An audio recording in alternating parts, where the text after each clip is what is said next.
Major general Ashwini Siwach, आपसे जानना चाहूंगा सर, क्योंकि जियोपॉलिटिक्स के हिसाब से बड़ा नाजुक दौर चल रहा है पूरी दुनिया के लिए, ऐसे में हमारे एनएसए का रूस दौरा कितना इंपॉर्टेंट है और यह विश्व परिदृश्य में भारत के लिए कितना कारगर साबित हो सकता है?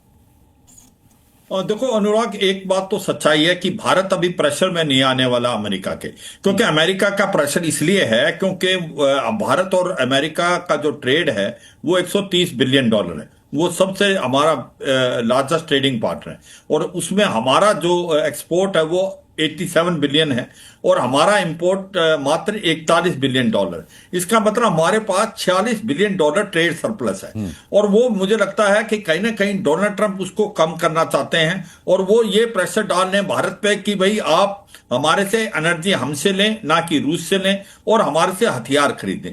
मगर भारत ने बहुत साफ सुथरे शब्दों में कह दिया है कि देखो, अगर आप हमारी तरफ उंगली उठा रहे हो कि हमने ऑयल लिया है रूस से, तो फिर आप यूरोप की तरफ देखें।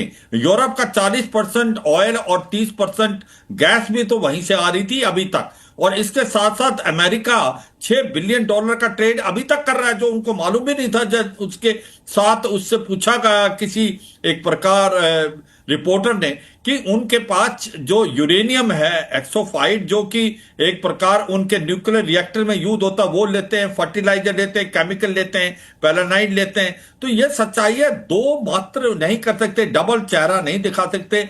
आपको ये समझना चाहिए कि भारत कोई पुश ओवर नहीं है कि भारत डर जाएगा, भारत दब जाएगा और आपसे कोई ट्रेड डील साइन कर लेगा और रूस से ऑयल लेना बंद करेगा। मुझे लगता है कि आने वाले टाइम में अनुराग दो चीजें हो सकती हैं। एक तो हम साफ सुथरे शब्दों में बता चुके हैं कि हम रूस से ऑयल लेना बंद नहीं करेंगे, वो हमारी एनर्जी रिक्वायरमेंट है। एक तो सस्ता मिलता है, एक रूबल के उसमें मिलता है, ना कि डॉलर से। दूसरा, हम ये कहने की कोशिश कर रहे हैं हम प्रेशर में आके आपके हथियार नहीं खरीदेंगे, क्योंकि आपके हथियार एक तो कॉस्टली बहुत हैं। जो F-35 की बात हो रही है वो $100 मिलियन का है और वो ट्रांसफर ऑफ टेक्नोलॉजी भी नहीं कर रहे। तो आप प्रेशर में करके भारत को दबाने की कोशिश करोगे, मुझे लगता है वो बात बढ़ेगी नहीं। तीसरी जो इंपॉर्टेंट चीज बात हो रही है, मुझे लगता है वाया मीडिया एक हो सकता है, वो ये है कि भारत जो ऑयल है कुछ अमेरिका से खरीदे और जो मिडिल ईस्ट से खरीदा, सऊदी अरेबिया, इराक से, यूएई से, उनसे कुछ कम कर दे। और क्योंकि ये ट्रेड डेफिसिट जो अमेरिका इसको खत्म करना चाहता, वो मुझे लगता हो सकता है। मगर जो एनएसए हमारे अभी गए हुए हैं, जो कि रूस में हैं और जो पुतिन से भी मिलेंगे, वो दर्शाता है कि भारत और रूस के रिलेशनशिप 1971 के बाद हरदम बहुत एक प्रकार नजदीक रहे हैं। अभी भी भारत और रूस इकट्ठे खड़े हैं। एससीओ की मीटिंग के लिए अगर जाते हैं प्रधानमंत्री इस महीने के एंड में, तो मुझे लगता है वो पूरा गेम चेंजर होगा और जो एक प्रेशर टैक्टिक्स है अमेरिका की, वो नहीं चलने वाली। और जिस प्रकार से उन्हें जापान में, कोरिया में या किसी हद तक उन्होंने यूरोपियन यूनियन को भी दबाया है, भारत उससे दबेगा नहीं। हम चाहते फेयर डील जो कि दोनों के लिए बैलेंस हो। ठीक है अनुराग। अश्विनी सिवाच जी, मैं लौटूंगा आपके पास। विवेक श्रीवास्तव जी, आप बड़े नाखुश चेहरे के साथ बैठे हुए, मैं मानता हूं कि जो सवाल आपके मन में है उसके बाद आपके चेहरे पर खुशी नहीं होगी, लेकिन अश्विनी सिवाच जी ने जो तथ्य रखे उसके बाद कम से कम आपके चेहरे पर एक संतुष्टि का भाव आ जाना चाहिए था, जो कि अब तक नहीं आया। इसकी वजह क्या है? नहीं, देखिए, हमारा ये मानना है कि हम लोग शुरू से कह रहे हैं पिछले 10-11 साल के साथ कि अमेरिका के साथ जिस तरीके की नजदीकियां एज अ पॉलिसी सरकार ने, मोदी सरकार ने रखी, हम उसके क्रिटिकल रहे हैं। हमारा मानना है कि अमेरिका एक इंपीरियलिस्ट कॉलोनियल पावर है। It has never been a friend of India, it will never be a friend of India. आप ट्रेड जरूर करिए, आप बात जरूर करिए, डिप्लोमेटिक रिलेशन जरूर रखिए, लेकिन जिस तरीके से चाइना को साइडलाइन करके, एवं रशिया को साइडलाइन करके, गल्फ की कंट्रीज को साइडलाइन करके, पैलेस्टीनियन इशू के ऊपर कॉम्प्रोमाइज करके, इजराइल को समर्थन दे करके यहाँ की जो फॉरेन पॉलिसी बनी है, दैट फेल्ड। ऑपरेशन सिंदूर में हमने बड़े क्लियरली देखा, मैं पहले भी बोल चुका हूं इस बात को, not a single nation came out completely in your support. सबने आतंकवाद की निंदा जरूर करी, लेकिन खुल करके कोई शस्त्रों और अस्त्रों के साथ खड़ा नहीं हुआ भारत के साथ और कहा नहीं कि हम तुम्हारे से कंधा के साथ कंधा। और यहां तक कि रशिया ने खुद भी जॉइंट मिलिट्री एक्सरसाइज पाकिस्तान के साथ करी है। तो आप कहां खड़े हैं? ट्रंप साहब कुछ और क्लेम कर रहे हैं अपनी 29 मीटर। अच्छा विवेक जी, एक बात बताइए, एक सुनिए, स्टूडेंट पॉलिटिक्स में क्या होता था, कई बार ऐसा हुआ होगा, मुझे नहीं पता आपके साथ हुआ या नहीं हुआ, या फिर आपके किसी दोस्त के साथ हुआ होगा कि किसी से झगड़ा हो गया, तो मुमकिन है कि आपने अपने दोस्तों से कहा कि रहने दो, तुम्हारी जरूरत नहीं है, मैं निपट लूंगा। तो इसका क्या मतलब है कि आपके दोस्त आपके साथ नहीं है अगर आप अकेले निपट रहे हैं तो? नहीं, आप प्राइम मिनिस्टर ने बार बार, राहुल गांधी ने पॉइंट आउट किया, 14 बार प्राइम मिनिस्टर ने जब डिस्कशन चल रहा था ऑपरेशन सिंदूर के ऊपर पार्लियामेंट में, 14 बार नेहरू का नाम लिया, एक बार भी ट्रंप का नाम नहीं लिया। Why is the prime minister, क्यों नहीं आ रहे हैं? नेहरू हमारे हैं, ट्रंप हमारा नहीं है। नेहरू हमारे हैं, ट्रंप हमारा नहीं है। हम ट्रंप का नाम क्यों लेंगे? ना हम ट्रंप का नाम क्यों लेंगे बताइए? आपका नाम ले रहा है, प्रेसिडेंट ऑफ यूनाइटेड स्टेट्स आपका नाम ले रहा है। अरे एक बात बताइए, आप भगवान का नाम लेते, भगवान आपका नाम लेता है क्या? नहीं, ये डिप्लोमेटिक बातें हैं। सही, अरे लॉजिकल बात कर रहा हूं। अब मैं लॉजिकल बात करूं, ट्रंप हमारा नाम ले रहा है, उससे क्या फर्क पड़ जाएगा? हमने कूटनीतिक भाषा में कह दिया कि हमने किसी की मध्यस्थता स्वीकार नहीं की, एनफ, काफी है। नहीं, दैट इज नॉट एनफ। अगर वहां का राष्ट्रपति बार बार 29 प्रेस वार्ताओं में अलग अलग कह चुका है दैट ही इज इंस्ट्रूमेंटल, तो उसका उत्तर यहां के एक जूनियर अफसर को देने के बजाय, और अगर उत्तर देने के लिए डोवल साहब गए तो हैं।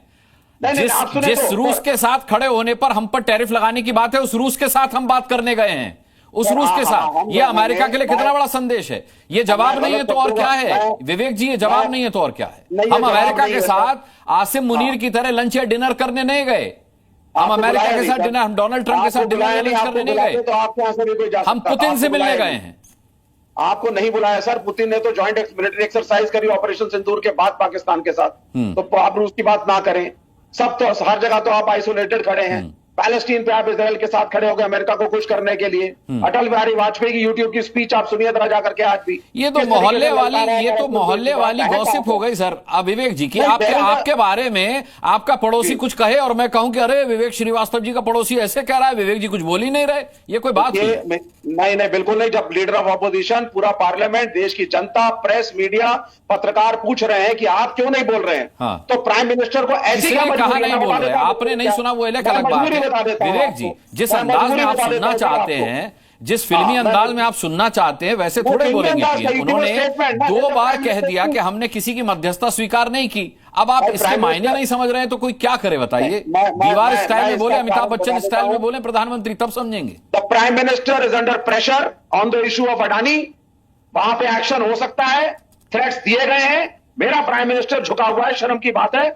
मैं खुद शर्मिंदा हूं, मेरे प्रधानमंत्री। ये शर्म की बात है कि आपको अपना प्राइम मिनिस्टर छिपा हुआ नजर आता है। दुनिया ताकत देख रही है उसकी, लेकिन आपको वो छिपा हुआ नजर आता है। मुझे नहीं दिख रही है ताकत। मुझको एक, sorry to use this word, it is a very loose word I am going to use, मुझे एक नौटंकी दिखी जब हाउडी मोदी, नमस्ते ट्रंप और अब की बार ट्रंप सरकार करके आप आए हैं और शर्मिंदगी में आज आप बैठे हुए हैं, जब उसने आपकी सुनी नहीं कहीं भी। अच्छा। और 29 टाइम्स आपको इंसल्ट किया है और आप बोल नहीं पा रहे हैं। अच्छा, अगर मोदी की नौटंकी है तो फिर ट्रंप की क्या है सर? वो हो ना हो, उससे मुझे क्या मतलब? He's not my ट्रंप से आपको क्या मतलब? यही तो मैं कह रहा हूं कि ट्रंप से हमको क्या मतलब? अपनी सहूलियत के हिसाब से ट्रंप को खारिज कर रहे हैं आप। जब मैं कह रहा हूं कि ट्रंप से हमको क्या मतलब, तो आप कह रहे नहीं, प्रधानमंत्री गायब है, ट्रंप 29 बार कह चुका है। अब जब मैं कह रहा हूं ट्रंप क्या है, तो आप कह रहे हैं ट्रंप से हमें क्या मतलब? यही तो मैं समझा रहा हूं सर पढ़े लिखे अंदाज में कि ट्रंप से हमें क्या मतलब। आ गए ना आप भी? तो ये कह रहे हैं ट्रंप से हमें क्या मतलब? प्राइम मिनिस्टर को समझाइए जब कहते हैं अपनी। मैं किसी प्राइम मिनिस्टर को क्यों समझाऊं? आपके अंदाज में कह रहा हूं, आप ही की लॉजिक से कह रहा हूं। हाँ। Your logic the prime minister was wrong. आपने मेरे सवाल का जवाब दे दिया, ट्रंप से हमें क्या मतलब? जो मैं आपको समझा रहा था वो आपके सहन में पहले से है। नहीं, मैं तो कह रहा हूं ना, प्राइम मिनिस्टर को भी समझा दीजिए यही बात। प्राइम मिनिस्टर को क्या समझाने की जरूरत है? क्या अब विवेक श्रीवास्तव और अनुराग मुस्कान प्राइम मिनिस्टर को विदेश नीति समझाएंगे, कूटनीति समझाएंगे, राजनीति समझाएंगे? ना तो मैं राजनीति का खिलाड़ी हूं और ना आप अभी राजनीति में बहुत वास्तव, हम दोनों ही फेल हैं एक तरीके से। प्रधानमंत्री को समझाने के मामले में मैं और आप फेल हैं। राजनीति के तौर पे आप ज्यादा फेल हैं। मैं तो खैर राजनीति से मेरा मतलब नहीं है, फिर भी मैं चलिए आपको अपनी कैटेगरी में रख ले रहा हूं। नहीं, बिल्कुल नहीं। आप पत्रकार हैं और आप नॉलेजेबल हैं, और पत्रकार और मीडिया का हमेशा फर्ज रहा है, जहां गलती दिखे पॉइंट आउट करिए। की है सर, हमेशा की है। आप तो अक्सर डिबेट में रहते हैं, हम सरकार से सवाल पूछते हैं।